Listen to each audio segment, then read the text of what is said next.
This episode of Super Seicento is a flocking disaster.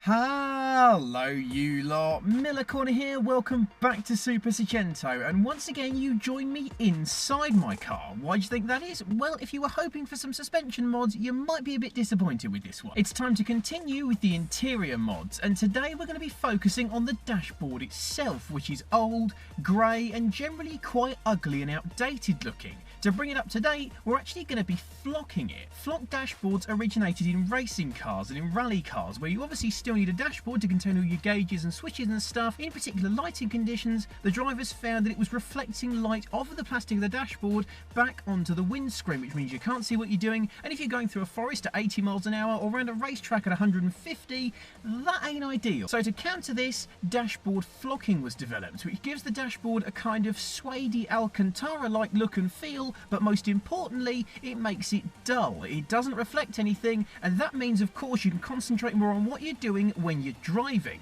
The other benefit of flocking is it looks absolutely fantastic in my opinion. From the moment I first saw and heard about flock dashboards, I fell in love with them. I think it's a really cool look and a nice way to make your interior stand out from the crowd. I decided I had to do it to my own car, so today that's exactly what we're going to do, and I'm going to show you how to flock the dashboard in your car. Before we do that though, I've got a few things to pull out of the Super Seicento so I can actually remove the dash to then flock it. I don't know what's going to be the best thing to start with in terms of removal. Possibly, I think the gauges. I mean, I don't know how easy they're going to be to...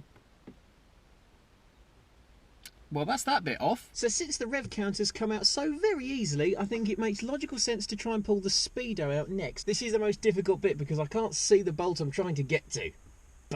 Behind the speedo, there is a little rubber bung covering a bolt. This is the rubber bung and it is a complete and utter arsehole to get out. I had to use a freaking flathead screwdriver blade and kind of keep pulling at it and almost slice my finger off. Health and safety is paramount here at Miller Corner, just not when you're doing this. I'm going to pull this cowling off of the steering column. Now this bit here is already sort of lifting up of its own free will. You just give it a bit of a tug, it just comes off, and look, there's some sort of factory sticker. There are two sort of bolts holding the speedo in. That might be all that's actually holding it in. That might also be why it didn't just pull out, because I'm a bit of an idiot. There's one washer.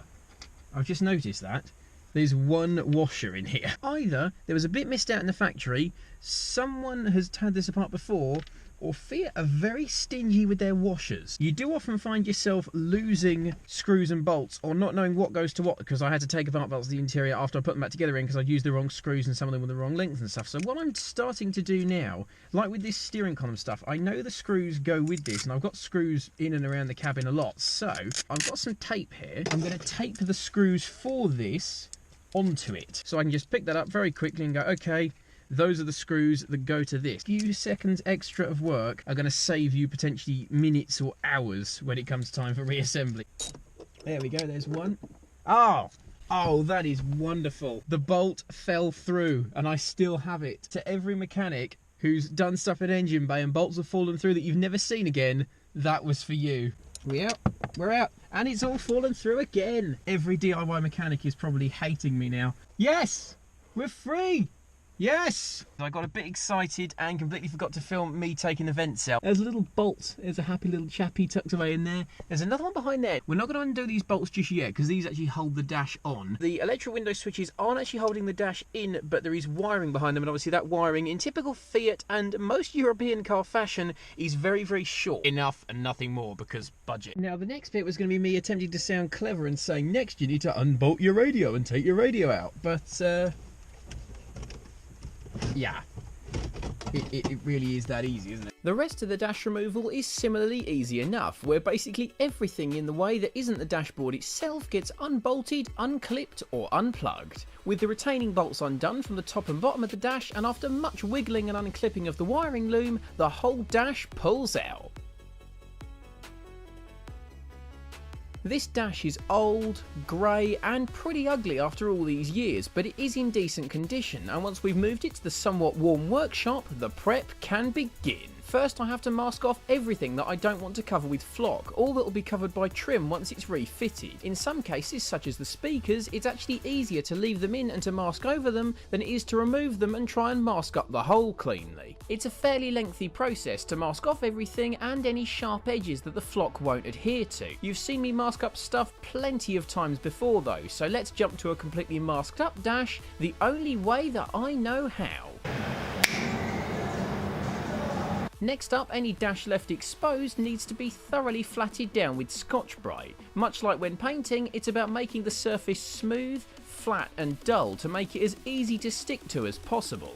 Try to avoid using sandpaper though, as it might create grooves in the soft plastic that can show through when the flocking's done. Rubbing down in a well-lit area like this means you can easily tell any bits that aren't rubbed down by the fact they've still got some shine to them. With the dash masked up and flatted down, it now needs to be cleaned of grease, dirt and dust, which I do with a rag and some white spirit. As with when you're prepping for paint, white spirit really is the best cleaning product you can use, and I make sure to clean every inch of the dash thoroughly to make it the best surface possible. The prep is complete once the white spirit dries, and the next bit has to be done quickly and efficiently. Shake the glue well and pour it onto a large flat space, such as a painting tray. The flocking kit recommends spreading the glue with a brush, but this can leave brush strokes in it and it's not the quickest way to spread the glue. The glue in the flocking kit is only sticky for around 5 minutes, so you're far better off using a roller to spread it. Make sure it's a foam one though, as a cotton one may well break up and leave fibres in your glue. Get a good amount on the roller and work quickly to cover the entirety of the dash. Use light to make sure that every exposed area has glue on it and try to get as even a spread as possible. A mid-sized roller like mine means you can cover ground quickly but also get into awkward corners and crevices. When you're checking for coverage, a second pair of eyes always helps when you're in a hurry. Once I'm happy with the glue coverage, it's time to flock. Flock is potentially toxic if directly inhaled, so wear a good quality painter's mask to avoid flocking your lungs. The kit gives you this bottle and it tells you to pour the fine powdery flock into it and then squeeze to puff it over your dash. A lot of people complain though that this isn't very accurate and it doesn't lay the flock evenly, so I've opted for the popular alternative of a large sieve. Large helpings of the flock are poured into the sieve and I start sieving the flock across the dash. Start at the top and go side to side, making sure to cover every area that the glue is on. Holding the sieve around this distance means you'll cover a large area, but you'll still have a controllable flow of the flock. I've got my dad on hand to regularly top up the sieve with flock so that I can keep moving. The adhesive is only tacky for about 5 minutes, so you have to work quickly. Don't worry if the flock lands thicker in some areas though, because if it's not touching the glue, it just won't stick to it. Walk all the way round the dash to make sure you've covered every exposed gluey inch of it. Keep the surface underneath the dash clean though, so you can scoop up and reuse any rogue flock if need be. Watching this footage back, the flock falling actually looks kinda cool, doesn't it? Sorta looks like snow. Weird, black, toxic snow. In the heat of the moment though, it's important to work quickly to cover the entire surface of the dash, and using a light to show any exposed glue, I'm eventually happy that I've covered the lot. It might not look like much now, but before we can show the final product, it'll need 24 uninterrupted hours for the glue to properly set and the flock to stick. Leave it inside in a dry, room temperature environment and wait to see the results. Unfortunately though, when I returned the following afternoon to pick the dash up and to tidy it up to get it ready to refit, it all went a little bit wrong. The first thing you have to do once the glue's set when you flock something is to completely upend it so that any flock that didn't stick to the glue simply drops off and shows you what you're actually left with. When we did that and turned the dash upside down, quite a lot more fell off than we were expecting it to. In fact, around half the amount of flock I put on simply dropped straight back onto the table, and you could even see underneath that patches of shiny where the glue had obviously stuck and dried, but the flock hadn't actually stuck to it. The next thing you have to do is, using a very fine soft brush, just gently dust the dash down to knock off any flock that again didn't stick to the glue but didn't fall off by giving it a good shake. Doing that only made things worse. The more I brushed, the more came off and the more shiny patches were being revealed all over the dash. To make matters worse, despite the fact we'd been left with a glassy smooth surface on which to flock once I prepped it, it hadn't even laid evenly and it was patchy and thicker in some areas than others, the dash was ruined. The flock hadn't worked even remotely, and to be honest, I was gutted. The good news is you can always count on Brian and my dad to give me some words of encouragement, can't you? V5 is on file.